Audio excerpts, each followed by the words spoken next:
Donald Trump was born into a wealthy family in 1946.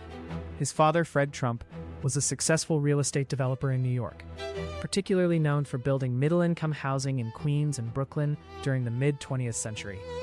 From the beginning, Donald Trump was exposed to the real estate business, learning the fundamentals of property development and management. After graduating from the Wharton School of the University of Pennsylvania in 1968, Donald joined his father's company, which was then renamed Elizabeth Trump & Son. This marked the formal entry of Donald into the family business during a time of extensive urban development in New York City. In the 1970s, Donald Trump began to carve out his own identity within the real estate market.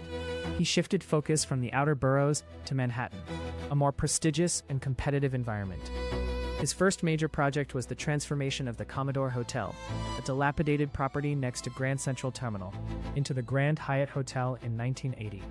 This deal, made possible through tax abatements offered by New York City, was a landmark transaction that showcased Trump's ability to negotiate with city officials and leverage government incentives.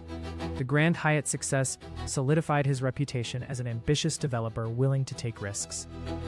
The 1980s were marked by high-profile developments that defined Trump's image. He acquired and redeveloped notable properties such as Trump Tower on Fifth Avenue, completed in 1983.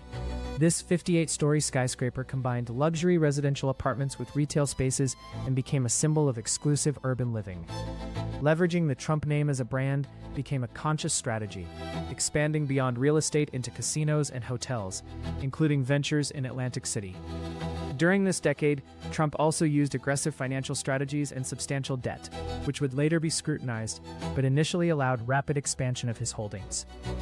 Despite setbacks in the early 1990s due to economic downturns and over-leveraged properties, Trump diversified his business model.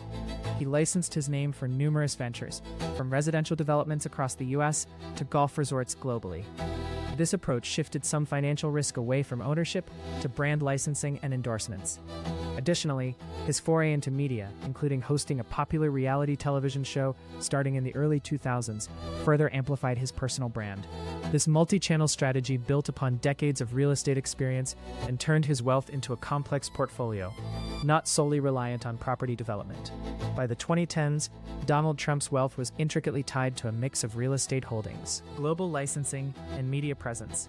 Despite facing various legal and financial challenges, his brand remained influential in real estate and popular culture.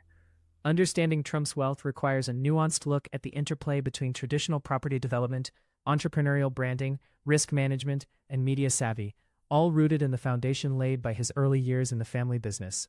This complex mosaic illustrates the evolution of a business figure who adapted to changing markets and opportunities over half a century.